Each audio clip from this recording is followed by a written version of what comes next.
their vlog. um I don't know how will I start this video, but I guess this was just a spur of the moment to do a vlog. Kasi shout out to Mariel, but I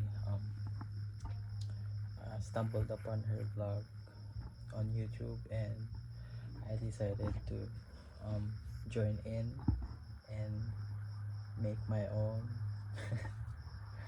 Ala lang, siguro, although I've been thinking about doing this then, noon pa, to make a vlog and just, talk to myself and yap. But, yeah, we'll see if masundan pa to, or this would be just a one-time thing. Yes, so hi, I'm Dave. um, I don't know actually what I will talk about on this video, but siguro I'll just share some things that I did today. So today I went on a friendly date with a guy that I matched with from Tinder. Um, so yeah, actually, part of the reason why I've been using Tinder and Bumble um, since 2 weeks ago, I think.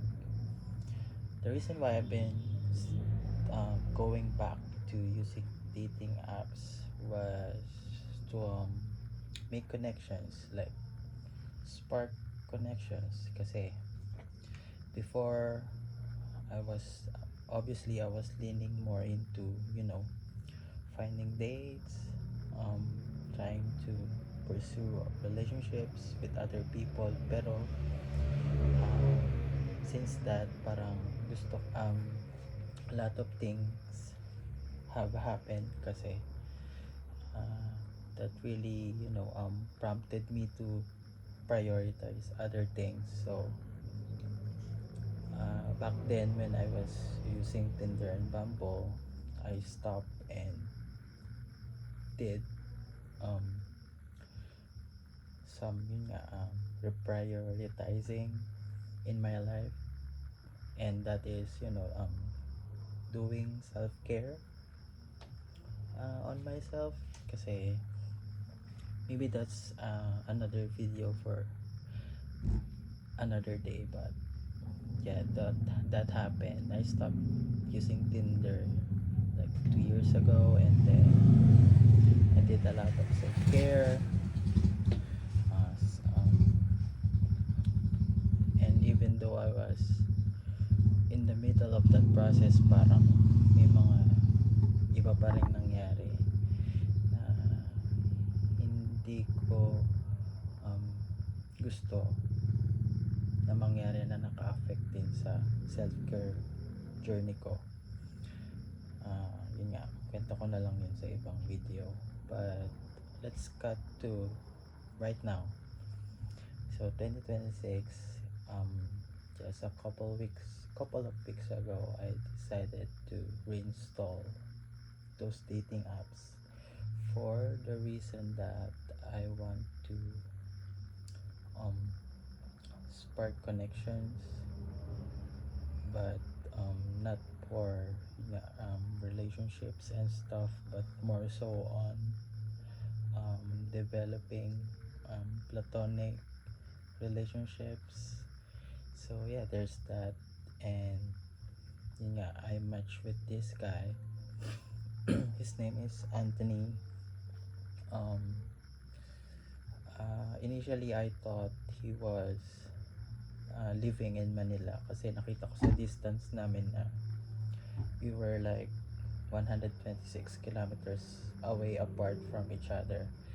And so parang doon nagchat naman ako sa kanya, parang nagkaroon kami ng biruan kasi sa bio niya I saw that he was a US citizen, and parang nakalagay sa bio niya na parang he was trying to learn Tagalog words. So when I message him, parang nag-joke ako sa kanya ng, okay, you should learn this certain Filipino word phrase, parang how to say um,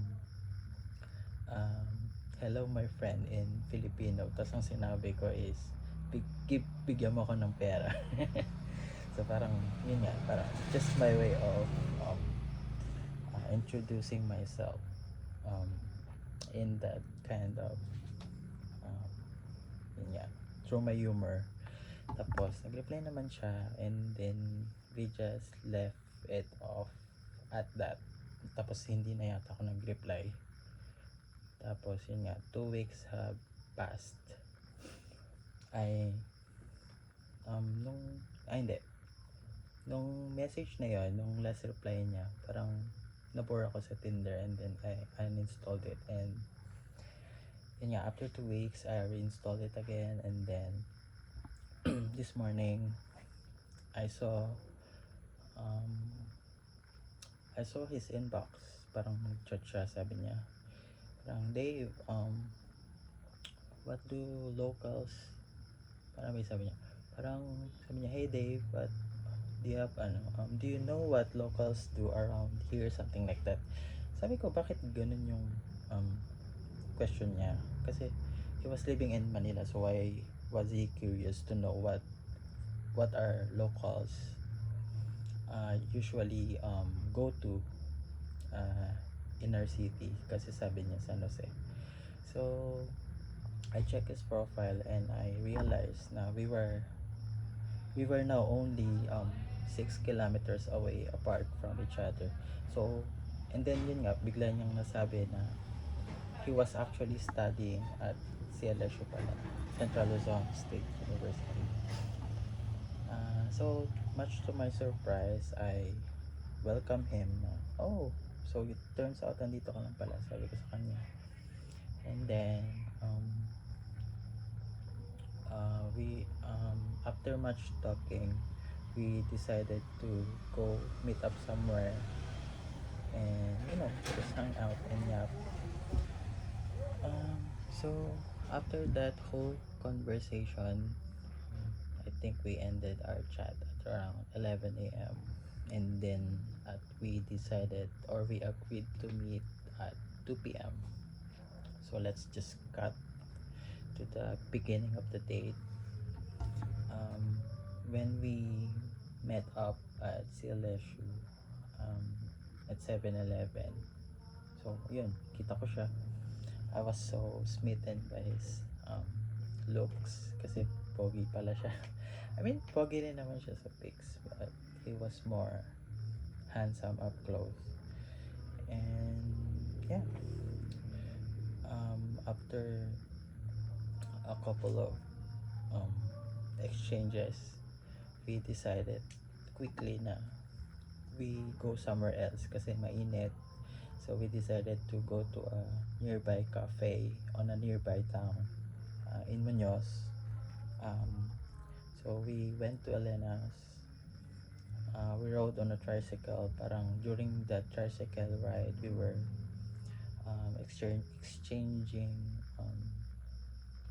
conversations, parang the typical mga pinag-uusapan kapag nakakakilala pa lang. So like, I asked him about his language program that he was in at CLSU, and yun, he was also asking about where I live, where I work. And then siguro mga 15 minutes later, during that ride, we got in the cafe, and we sat there and ordered a drink, and yeah, we just talked. We just yap for like 3 hours or 2 hours, just getting to know each other. Yun nga, I found out na he was originally born here as a Cebuano, back in his hometown in Camotes Island, if I remember correctly. And then they migrated to the United States when he was 8, I believe. Then I also found out about his bachelor's, the two masters that he took in the US, and now that he's taking his um, PhD program at Harvard. So yeah, there's that. And then I also got to know more about um, his relationships. Yun nga, parang medyo same. Hindi naman same kasi he had 4 relationships throughout his adult age. I mean, he's only 32. Parang from 20 to 27, if I remember correctly. Sorry if I got that wrong, Anthony, but yun nga, parang 4 pa lang daw yung serious relationships niya. And then, ayun, I also shared na yung sa akin naman, yung sa family ko. Nag-share din naman siya sa family niya na, yun nga, his mother have already passed away pala, but his dad is still alive, and he also had other 4 siblings na nasa US. And yun nga, kinwento ko rin naman yung sa family ko, sa mom na I'm living with my mother's side, and yung sa siblings ko, yung stepfather ko, sa biological father ko, and what else, yun, mga typical normal life stuff. And then nag-exchange din kami ng stories about the pride that we have attended. Siya ilan na ata siyang pride, 2019 and 2024, if I remember that right. And ako kasi I have only managed to attend a single pride event, and that was from 2024. And the funny thing is, we were actually both in that pride event, and we went there both alone. Kaya nga parang sabi ko sa kanya, kung na-meet ko lang siya during that time, kasi pareho pala kaming mag-isa lang na nagpunta. And yun nga, nag-exchange kami ng photos that we took during that pride event. And hindi rin niya na-attendan yung 2025 and 2026 yata. So yun. And he also fancies watching drag queens. Yun, kasi na-mention niya si Popstar Bench, kasi sabi niya parang Sarah impersonator daw. So I told him, si Popstar Bench yun. And then also Precious, na napanood na niya since way back in 2015. So sabi ko sa kanya, tagal na pala talaga nagpe-perform si Precious, sabi ko. So yeah, there's that. And then after that time in the cafe, we decided to move our date somewhere else, kasi parang gaya siya mag beer, kasi parang meron kasi siyang bar event na attendan with his colleagues sa Cabanatuan at 7 p.m. So parang sabi ko, sige, pre-game tayo ako ng beer. Kaso yun nga, nung nakarating na kami dun sa other place kung saan kami lumipat, ano siya, parang gas station siya na may mga seats lang ganun. So we got there, and bigla niyang naisip na wala tayo naman, ewan ko what set him off. Hindi naman daw dahil sa akin, kaya biglang nagbago isip niya na hindi na uminom. Pero yun nga, basta in the end, bumili na lang siya ng Gatorade, and we just yapped for an hour or two before we decided to part ways, before we ended that date. Papayaw din, parang nung lumipat na kami ng place, parang nagkwentuhan lang kami more on about his experience dun sa language program, yung mga ginagawa nila and yung mga ganap niya doon. Pero I won't share details kasi may mga personal or classified stories siya na nakwento sa akin. But yeah, parang from that, parang nag-branch out yung convo namin into how we deal with pursuing relationships, parang ganun. Kasi parang na-share ko sa kanya na ano, na yun nga, parang may whole face ako dati, kako, nung when I was younger. I had a whole face na parang lagi akong nag-crave ng attention, or I was craving to seek attention or validation from other people kasi yun nga, due to how my family are, how we are, kaya yun kako. Surprisingly enough, parang nakarelate din siya kasi parang may ganun din daw siyang ugali na di naman attached pero nag-yearn din siya ng he used to sought or seek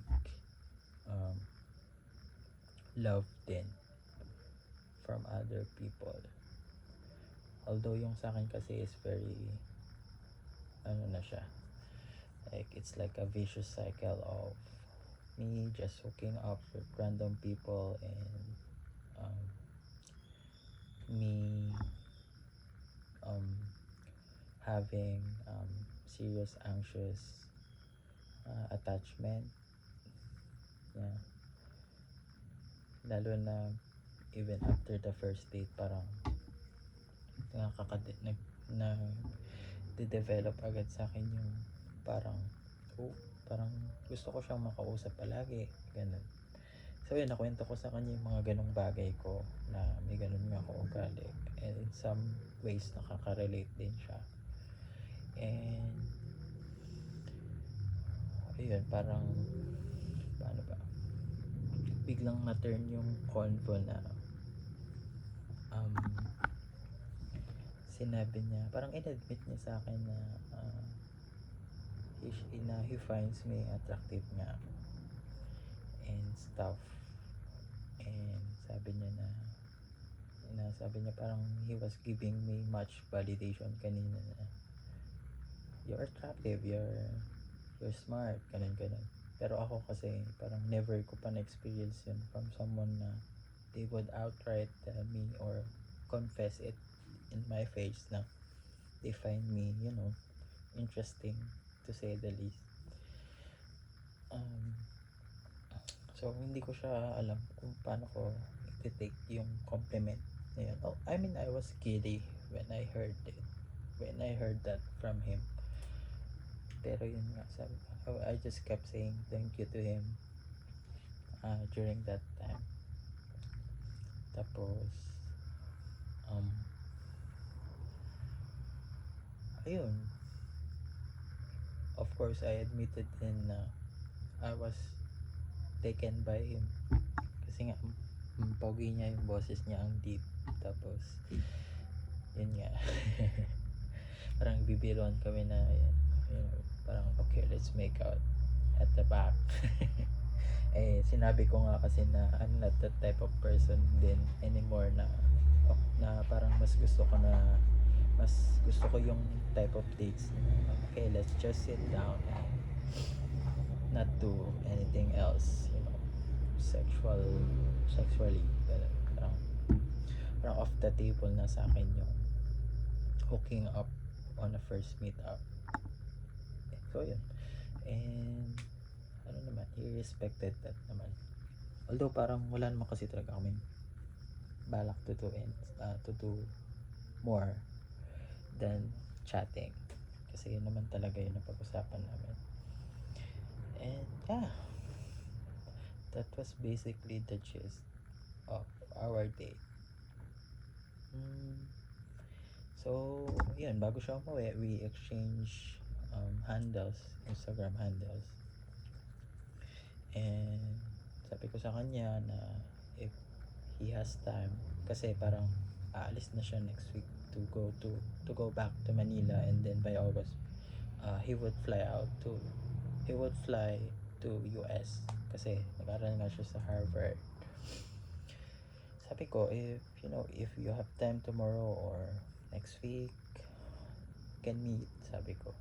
And sabi naman niya, yeah, why not, sabi niya. Lalo na on Wednesday daw, he can accommodate me kasi by that time he would be done with his papers na that he was writing. So there's that. Yun lang yung gist ng date namin with this cute guy. Nothing special naman kung bakit siya yung nakwento ko. I would also tell you yung mga date, mga may isa lang before this, may isa lang na parang another sit down date din siya. Yun lang naman. And then kasi pupunta na nga siya ng CAP to go to this bar event, so by 6:30 parang we part ways na. I went home, he went back to Manila, to Celesio, to catch his ride going to Cabanatuan. And yeah,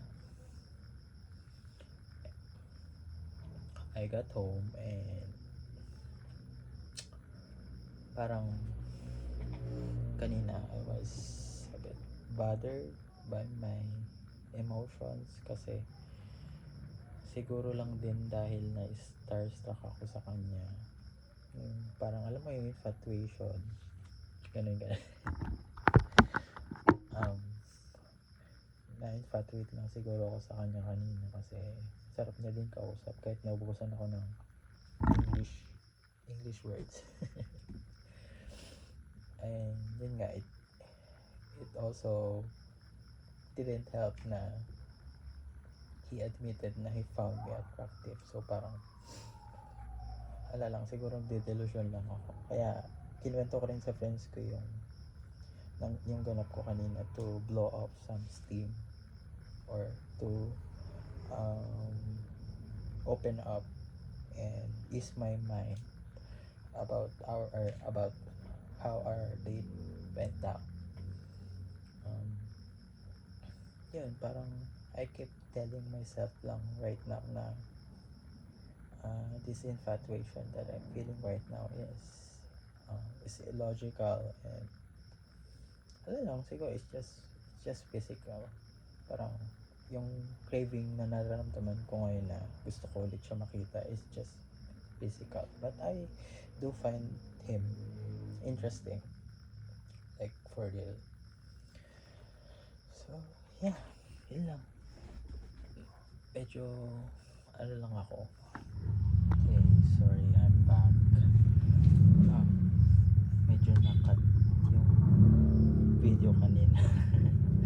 This is actually taken after an hour nung bigla ko na-stop yung video. But yeah, going back to my point kanina, parang I'm just being in my feels right now that I'm once again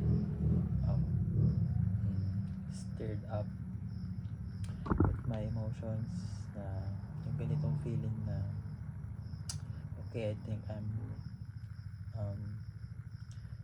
finding myself attached to this person. Yeah, alam mo yun na. I'm getting anxious attachment issues with this guy. And I'm just trying to calm myself down and siguro parang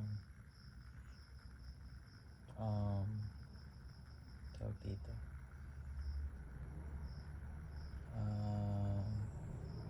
analyze yung thoughts ko and sabihin sa sarili ko na, yeah, like I told you guys kanina, na all I'm feeling right now is just um, um, logical, parang ganun.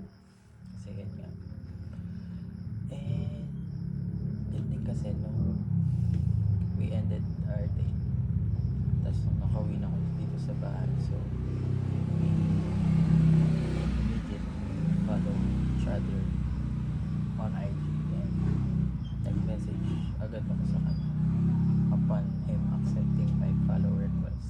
And yun, sabi ko na I had a fun time hanging out with him, and siguro na anxious lang ako kasi hindi kami nakakapag palitan ng text kasi busy nga siya ngayon with 7th niya sa bar. So yun lang, siguro yun, that's what have set me off what set off my emotions, why I decided rin na to do this vlog as a way of me venting out. Siguro lang din para ma-release ko lang yung unwanted thoughts na circulate sa utak ko ngayon, kasi I know how it gets in my brain kapag I'm feeling this type of way with someone and hindi ko makuha yung attention na gusto kong makuha sa kanila. So I think I'm still a work in progress in that part. So yun lang naman. Yun lang. Anyway, for those that are tuning in and watching this video, thank you for viewing and watching. Wala namang take away ako may bibigay for this. Siguro this is just my own way of documenting my thoughts. So kaya kapag may gusto kong i-share, maybe I would spontaneously make this type of vlogs from time to time. And yeah, I hope na things will get better for me, especially when it comes to this type of